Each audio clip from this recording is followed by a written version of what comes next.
नमस्कार दोस्तों, स्वागत है आप सबका आपके अपने YouTube चैनल सेल्फ स्टडी में। दोस्तों, एक बार पुनः आप लोगों के बीच में यूपी ट्रिपल एससी पीईटी का मॉडल प्रैक्टिस सेट 4 लेकर के मैं हाजिर हुआ हूं। तो दोस्तों, इस सेट में बहुत ही महत्वपूर्ण क्वेश्चन हैं। तो चलिए शुरू करते हैं। तो पहला क्वेश्चन है कि किस सिख गुरु ने विद्रोही राजकुमार खुसरो की सहायता धन और आशीर्वाद से की थी?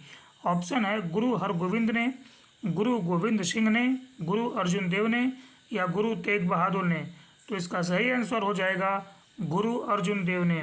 अगला क्वेश्चन है, उत्तर भारत में चांदी का सिक्का टंका जारी करने वाला कौन मध्यकालीन शासक था? ऑप्शन इल्तुतमिश, रजिया, अलाउद्दीन खिलजी या मोहम्मद तुगलक। सही आंसर इल्तुतमिश। अगला क्वेश्चन, पवन दत्त को किसने सौराष्ट्र का प्रांतपति बनाया था? ऑप्शन है चंद्रगुप्त मौर्य, रुद्रदामन, चंद्रगुप्त द्वितीय और स्कंदगुप्त। इसका सही आंसर हो जाएगा स्कंदगुप्त। अगला क्वेश्चन, आजीवक संप्रदाय के संस्थापक थे आनंद, राहुलोभाद्र, मक्खली गोसाल या उपाली? तो इसका सही आंसर हो जाएगा मक्खली गोसाल। नेक्स्ट क्वेश्चन है, सिंधु घाटी सभ्यता का कौन सा स्थान अब पाकिस्तान में है? ऑप्शन है कालीबंगा, हड़प्पा, लोथल, आलमगीरपुर। सही आंसर हड़प्पा। अगला क्वेश्चन, निम्नलिखित में से किसने 1935 के अधिनियम के बारे में कहा था? एक कार जिसमें ब्रेक तो है पर इंजन नहीं। ऑप्शन जवाहरलाल नेहरू, सी राजगोपालाचारी, महात्मा गांधी, सुभाष चंद्र बोस। तो इसका सही आंसर जवाहरलाल नेहरू। अगला क्वेश्चन, 1919 के भारत सरकार अधिनियम के द्वारा सांप्रदायिक निर्वाचन मंडल का विस्तार किया गया, देशी राजाओं के अधिकारों को सीमित किया गया, सभी राज्यों में द्विसदनात्मक विधानसभा की स्थापना हुई या बर्मा को भारत से पृथक किया गया? तो 1919 के भारत सरकार अधिनियम के बारे में ये पूछ रहा है। इसका सही आंसर हो जाएगा सांप्रदायिक निर्वाचक मंडल का विस्तार किया गया। अगला क्वेश्चन है, निम्नलिखित में से किसने सांप्रदायिक अधिनिर्णय घोषित किया? Ramsay MacDonald, Stanley Baldwin, Neville Chamberlain या विंस्टन चर्चिल ने। सही आंसर रैमजे मैकडोनाल्ड। अगला क्वेश्चन, जलियांवाला बाग हत्याकांड की जांच के लिए बनाई गई समिति का नाम था? ऑप्शन है Simon commission, Hunter commission, Raymond commission या लीन लिथगो कमीशन। सही आंसर हंटर कमीशन। अगला क्वेश्चन, बंग भंग के बाद कौन सा आंदोलन शुरू हुआ था? ऑप्शन सविनय अवज्ञा आंदोलन, स्वदेशी आंदोलन, भारत छोड़ो आंदोलन या असहयोग आंदोलन। सही आंसर स्वदेशी आंदोलन। नेक्स्ट क्वेश्चन है, पृथ्वी का सतह का वह भाग जो पानी से ढका है लगभग कितना? 1/4 है, आधा है, 2/3 है या 3/5वां हिस्सा है? सही आंसर हो जाएगा 2/3 है। अगला क्वेश्चन है कि निम्नलिखित में से किस एक महाद्वीप में उसके संपूर्ण क्षेत्रफल में मैदानी भाग का प्रतिशत सर्वाधिक है? ऑप्शन है एशिया, यूरोप, उत्तरी अमेरिका, दक्षिणी अमेरिका। सही आंसर हो जाएगा यूरोप में। अगला क्वेश्चन, लातूर किस प्रांत में है? ऑप्शन है आंध्र प्रदेश, महाराष्ट्र, गुजरात या मध्य प्रदेश में। सही आंसर महाराष्ट्र में। अगला क्वेश्चन, पीर पंजाल श्रेणी पाई जाती है अरुणाचल प्रदेश में, जम्मू एवं कश्मीर में, पंजाब में या उत्तराखंड में? सही आंसर जम्मू एवं कश्मीर में। अगला क्वेश्चन, 2011 में देश के निम्नलिखित राज्यों में से साक्षरता दर सबसे कम थी? 2011 के जनगणना के आधार पर पूछा जा रहा है। ऑप्शन है ओडिशा में, बिहार में, झारखंड में या छत्तीसगढ़ में। सही आंसर हो जाएगा बिहार में। अगला क्वेश्चन है कि भारत के आर्थिक सुधार का जनक किसे कहा जाता है? ऑप्शन है जवाहरलाल नेहरू को, इंदिरा गांधी, मनमोहन सिंह या पीवी नरसिम्हा राव को। तो भारत के आर्थिक सुधार का जनक मनमोहन सिंह जी को कहा जाता है। अगला क्वेश्चन है कि भारत में छिपी हुई बेरोजगारी, प्रच्छन्न बेरोजगारी मुख्य रूप से संबंधित है कृषि क्षेत्र से, ग्रामीण क्षेत्र से या विनिर्माण क्षेत्र से या शहरी क्षेत्र से? तो इसका सही आंसर हो जाएगा ऑप्शन पहला और दूसरा इसका सही होगा, यानी कि कृषि क्षेत्र और ग्रामीण क्षेत्र से। अगला क्वेश्चन है कि निम्नलिखित में से किस उत्पाद को हरित स्वर्ण यानी कि ग्रीन गोल्ड कहा जाता है? ऑप्शन है बांस, कॉफ़ी, बासमती चावल या आम? तो इसका सही आंसर हो जाएगा बांस। नेक्स्ट क्वेश्चन, बैंकों के नकद कोष अनुपात में कमी का प्रभाव होता है। बैंकों की आय में वृद्धि, बैंकों के द्वारा प्रतिभूतियों की मांग में वृद्धि, बैंकों को साख प्रसार के लिए अधिक धन की उपलब्धि, या उपरोक्त सभी? तो इसका सही आंसर हो जाएगा उपरोक्त सभी। अगला क्वेश्चन, हिंदू समृद्धि दर का संबंध किस समृद्धि दर से है? ऑप्शन है सकल राष्ट्रीय उत्पाद, जनसंख्या, खाद्यान्न, या प्रति व्यक्ति आय से? तो इसका सही आंसर हो जाएगा सकल राष्ट्रीय उत्पाद यानी कि जीडीपी से। अगला क्वेश्चन है कि पंचायत के सरपंच का चुनाव कैसे होता है? ऑप्शन है जनता द्वारा प्रत्यक्ष रूप से, पंचायत के पंचों के द्वारा, राज्य सरकार के द्वारा मनोनयन से, या जिलाधीश के द्वारा मनोनयन से? इसका सही आंसर पंचायत के पंचों के द्वारा। अगला क्वेश्चन, राष्ट्रपति को निम्नलिखित आधार पर महाभियोग की प्रक्रिया द्वारा उसके पद से हटाया जा सकता है। ऑप्शन है सिद्ध कदाचार से, असमर्थता से, संविधान के अतिक्रमण यानी कि उल्लंघन पर, या उपर्युक्त सभी पर? तो इसका सही आंसर हो जाएगा संविधान के अतिक्रमण यानी कि उल्लंघन पर। अगला क्वेश्चन, भारत में प्रजातंत्र इस तथ्य पर आधारित है कि संविधान लिखित है, यहाँ मौलिक अधिकार प्रदान किए गए हैं, जनता को सरकारों को चुनने तथा बदलने का अधिकार प्राप्त है, यहाँ राज्य के नीति निर्देशक तत्व हैं। तो इसका सही आंसर हो जाएगा कि जनता को सरकारों को चुनने तथा बदलने का अधिकार प्राप्त है। अगला क्वेश्चन, निम्नलिखित मौलिक अधिकारों में से कौन सा केवल भारतीय नागरिकों को ही उपलब्ध है? तो ऑप्शन है विधि के समक्ष समानता, या अवसर की समानता सार्वजनिक सेवा योजना के संबंध में। अगला ऑप्शन धर्म की स्वतंत्रता, या शोषण के विरुद्ध अधिकार? तो इसका सही आंसर हो जाएगा कि अवसर की समानता। अगला क्वेश्चन कि भारत के संविधान की प्रस्तावना में कितने प्रकार के न्याय, स्वतंत्रता, समानता एवं भ्रातृत्व का उसी क्रम में उल्लेख किया गया है? तो भारत के संविधान में 3 तरह का न्याय है, 5 तरह की स्वतंत्रता है, 2 तरह की समानता है और 1 तरह का भ्रातृत्व है। तो यानी कि इसका सही आंसर हो जाएगा ऑप्शन ए। अगला क्वेश्चन है कि ऊर्जा के विकल्प के रूप में किस स्वरूप को स्वीकारा जाता है? ऑप्शन भूगर्भीय ऊर्जा, प्राकृतिक गैस, हाइड्रोजन, या पेट्रोलियम? तो इसका सही आंसर हो जाएगा हाइड्रोजन। अगला क्वेश्चन, निम्नलिखित में से किस एक का निर्माण हमारे शरीर में नहीं होता है? ऑप्शन है विटामिन ए, प्रोटीन, एंजाइम, या हार्मोन? तो सही answer vitamin A. Vitamin A का निर्माण हमारे शरीर में नहीं होता है। इसके अलावा विटामिन सी का भी निर्माण हमारे शरीर में नहीं होता है। तो अगला क्वेश्चन हो जाएगा कि निम्नलिखित में से कौन सा पहला सफल क्लोन जंतु था? ऑप्शन है भेड़, उल्लुक, खरगोश, या उपर्युक्त में से कोई नहीं? तो इसका सही आंसर हो जाएगा भेड़। अगला क्वेश्चन कि दूध का औसत पीएच मान होता है? ऑप्शन 6.1, 6.6, 8.0, या 7.4? तो इसका सही आंसर 6.6 हो जाएगा। अगला क्वेश्चन, चुंबकीय सुई किस तरफ संकेत करती है? पूरब की तरफ, पश्चिम की तरफ, उत्तर, या आकाश की तरफ? तो इसका सही आंसर हो जाएगा उत्तर की तरफ। अब इसके बाद 31, 32, 33, 34 नंबर ये जो है मैथ के सवाल है, तो इसको हम स्किप करते हैं।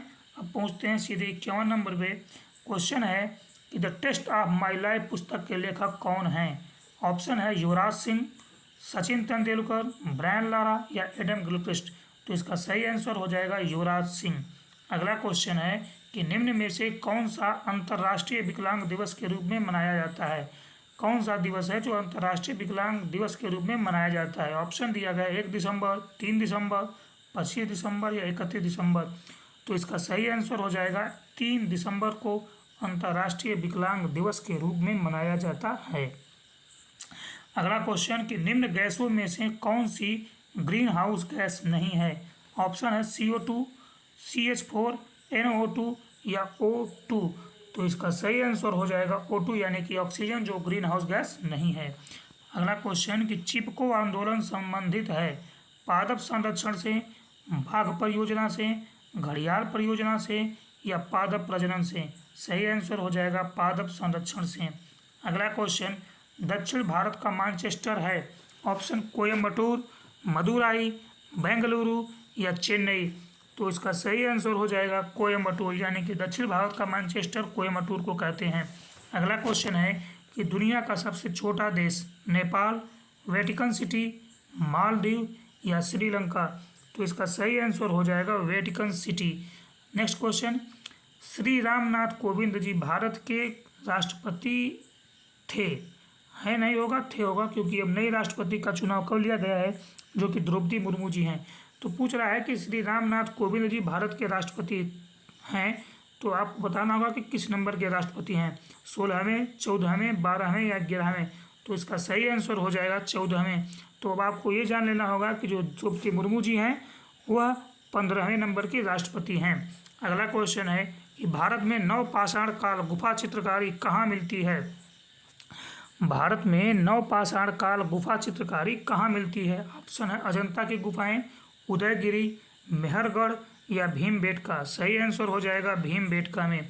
अगला क्वेश्चन है कि अप्रैल 2022 में संयुक्त राष्ट्र खाद्य और कृषि संगठन और गैर सरकारी व गैर लाभकारी संगठन आवर डे फाउंडेशन द्वारा किन 2 भारतीय शहरों को tree cities of the world 2021 के रूप में मान्यता दी है? तो ऑप्शन है बेंगलुरु और सूरत, मुंबई और हैदराबाद, चेन्नई और विशाखापत्तनम, कोच्चि और भोपाल।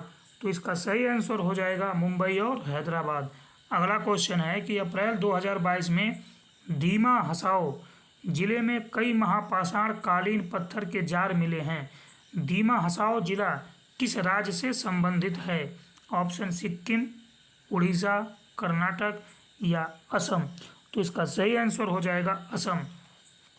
अगला क्वेश्चन कि 30 अप्रैल 2022 को G20 शिखर सम्मेलन का समन्वयक किसे नियुक्त किया गया है?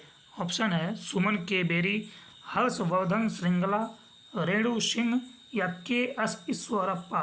तो इसका सही आंसर हो जाएगा हर्षवर्धन श्रृंगला। अगला क्वेश्चन कि 22 अप्रैल 2022 को राजीव कुमार के इस्तीफे के बाद किसे नीति आयोग का उपाध्यक्ष नियुक्त किया गया है?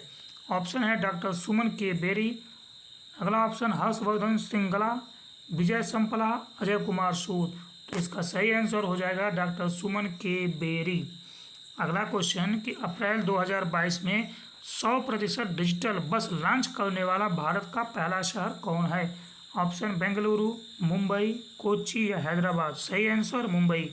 अगला क्वेश्चन, किस राज्य सरकार ने इस वर्ष 14 अप्रैल को डॉक्टर भीमराव अंबेडकर जयंती को समानता दिवस के रूप में मनाया है?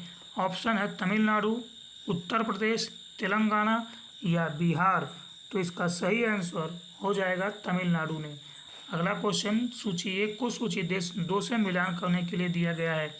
नियुक्ति है और उनसे संबंधित कार्यक्षेत्र हैं। मनोज पांडे हैं, अजय कुमार सूद हैं, विजय सांपला हैं और विनय क्वात्रा जी हैं। अब बताना है कि मनोज पांडे जी का संबंध किस कार्यक्षेत्र से है, अजय कुमार जी का, विजय सांपला है, विनय क्वात्रा जी का। तो आप लोग इसको ध्यान से देखिए और ऑप्शन के हिसाब से इसका सही से जवाब देना है। तो इसका जो सही आंसर हो जाएगा वो ऑप्शन सही हो जाएगा ऑप्शन बी, यानी कि ऑप्शन नंबर बी, यानी कि मनोज पांडे जी का संबंध प्रधान वैज्ञानिक सलाहकार हैं। अजय कुमार सूद मनोज पांडे जी 29वें थल सेना प्रमुख हैं। अजय कुमार सूद जी प्रधान वैज्ञानिक सलाहकार हैं। विजय सांपला राष्ट्रीय अनुसूचित जाति आयोग के अध्यक्ष हैं और विनय क्वात्रा विदेश महासचिव हैं। तो अगला क्वेश्चन है कि अप्रैल 2022 में किस प्रसिद्ध कवि को 31वें सरस्वती सम्मान 2021 से सम्मानित किया गया? ऑप्शन रामदर्श मिश्रा को, जतिन गोस्वामी को, सोनल मान सिंह को, शरण कुमार लिम्बाले को। इसका सही आंसर हो जाएगा रामदर्श मिश्रा को। अगला क्वेश्चन कि अप्रैल 2022 में उत्तर प्रदेश के किस शहर को इंडिया स्मार्ट सिटी अवार्ड के तहत 4 श्रेणियों में पुरस्कार दिए गए हैं? ऑप्शन है प्रयागराज, आगरा, वाराणसी या गोरखपुर। तो इसका सही आंसर हो जाएगा वाराणसी। अगला क्वेश्चन है कि दस्तक अभियान के संदर्भ में निम्नलिखित कथनों में से कौन से कथन सही हैं? लिखा है इसे 15 से 30 अप्रैल 2022 तक उत्तर प्रदेश सरकार ने जल जनित और वेक्टर जनित बीमारियों के प्रसार को रोकने के लिए चलाया। अगला है कि यह प्रदेश के लोगों को इंसेफेलाइटिस, मलेरिया, डेंगू, फाइलेरिया और चिकनगुनिया जैसे संचारी रोगों से बचाव के लिए प्रारंभ किया गया। अब नीचे दिए गए कूट से सही उत्तर का चुनाव करना है कि ऑप्शन केवल एक सही है या केवल दो, या एक और दो दोनों, या दोनों में से कोई नहीं। तो इसका जो सही आंसर हो जाएगा वो हो जाएगा सी नंबर, यानी कि दोनों ही ऑप्शन इसके सही हैं। अगला क्वेश्चन कि अप्रैल 2022 में किस राज्य सरकार द्वारा हिम प्रहरी योजना शुरू करने की घोषणा की गई है? तो ऑप्शन है अरुणाचल प्रदेश, उत्तराखंड, सिक्किम या हिमाचल प्रदेश। तो इसका सही आंसर हो जाएगा उत्तराखंड। अगला क्वेश्चन, अप्रैल 2022 में जंगली जानवरों को कानूनी अधिकार देने वाला पहला देश कौन सा है? ऑप्शन है ब्राज़ील, फिर वियतनाम है, बोलिविया है या इक्वाडोर है। तो इसका सही आंसर हो जाएगा इक्वाडोर। फिर आपको ये अगला क्वेश्चन जो उसमें दिया गया है हिंदी का है, गद्यांश है, और गद्यांश को पढ़ना है। पढ़ने के बाद इस गद्यांश के अंतर्गत ही आपको क्वेश्चन पूछे गए हैं और उसके बाद उसको आपको उत्तर देना होता है। तो चलिए हम लोग शुरू करते हैं कि पूंजीवादी समाज में लेखक और पाठक के बीच क्या आ गया है? दरबार, प्रचार, बाजार या समाचार। तो सही आंसर हो जाएगा बाजार।